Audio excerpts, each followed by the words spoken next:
Ya, beralih ke informasi lain dan saatnya untuk alternatif untuk berusaha bagi Anda. Gudeg adalah salah satu masakan khas Yogyakarta. Nah, kalau biasanya gudeg hanya bertahan paling lama 2-3 hari, tetapi kini ada kemasan kaleng yang bisa bertahan hingga 1 tahun. Kali ini Budaya Usaha akan mengajak Anda untuk mengunjungi tempat pembuatan gudeg kaleng.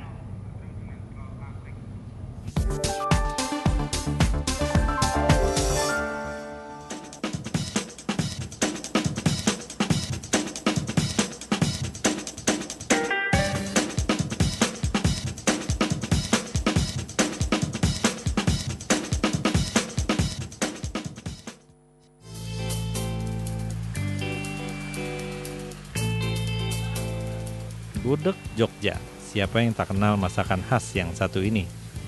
Jika sedang berada di Jogja, tak puas rasanya jika tak mencicipi masakan dengan cita rasa tradisional ini. Tak jarang pula wisatawan yang membawa gudeg untuk oleh-oleh ke daerah asalnya. Namun sayangnya, gudeg hanya bertahan hingga 2 hari saja. Tapi sekarang, tak usah khawatir lagi gudeg menjadi basi, karena ada gudeg dengan kemasan kaleng. Gudeg kaleng ini konon bisa bertahan hingga 1 tahun lamanya. Antisipasi para konsumen dari dalam negeri yang dibawa sampai ke luar pulau, kadang-kadang sampai ke luar negeri, itu bisa diantisipasi. Usaha gudeg dengan kemasan kaleng tengah dikembangkan oleh pengusaha gudeg di Jalan Wijilan, Yogyakarta. Namun demikian di tempat usahanya ini, pengemasan gudeg dengan kemasan tradisional seperti besek dan kendil juga masih dilayani. Ide menggunakan kaleng untuk mengemas gudeg bermula dari banyaknya pelanggan yang kesulitan membawa oleh-oleh gudeg Jogja untuk perjalanan jauh lebih dari 2 hari. Akhirnya diputuskan kaleng menjadi pilihan terbaik untuk mengemas gudeg agar lebih tahan lama. Gudeg kaleng dibuat tanpa menggunakan bahan pengawet.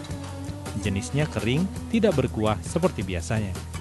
Dan pembuatan dalam pengemasan kaleng ini tidak menggunakan sama sekali bahan pengawet, tapi dengan cara proses sterilisasi, yaitu dengan cara pemanasan tinggi sampai suhu 120 derajat, itu bisa mematikan bakteri ataupun bisa mengamankan makanan yang di dalam kaleng ini. Asalkan kondisi kaleng tidak bocor, itu bisa istilahnya tahan lama, sampai setahun.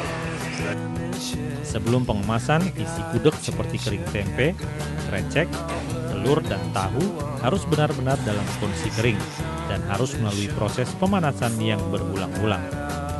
Tidak cukup sampai di situ. Setelah masuk dalam kemasan kaleng, gudeg kalengan ini terlebih dahulu disimpan di ruang isolasi untuk memastikan tidak ada kemasan yang rusak. Setiap kalengnya, gudeg Jogja ini dibanderol dengan harga Rp30.000. Biar itu dibawa oleh-oleh, terus praktis kan. Kini permintaan gudeg kaleng terus meningkat. Tak jarang pesanan datang dari luar negeri seperti Malaysia, Singapura, hingga Belanda. Kaleng, bayi bawa yang datang ke Jogja berkeinginan membawa oleh-oleh gudeg lebih besar ke bentuk kalengnya daripada bentuk kendil sampai sekarang di tempat saya. Tapi orang yang berkeinginan membeli bentuk kaleng pada prinsipnya itu membawa sampai jarak jauh, yaitu sampai perjalanan di lebih dari 1 minggu, lebih dari 3 hari, atau ke luar negeri yang lebih dari beberapa minggu, itu bisa dibawa kaleng ini. Perlahan tapi pasti, gudeg kaleng mulai banyak digemari. Kini rata-rata penjualan lebih dari 100 kaleng tiap harinya, atau usaha gudeg kaleng mampu meraih omset penjualan hingga ratusan juta rupiah per bulannya. Feria Ditri melaporkan dari daerah istimewa Yogyakarta.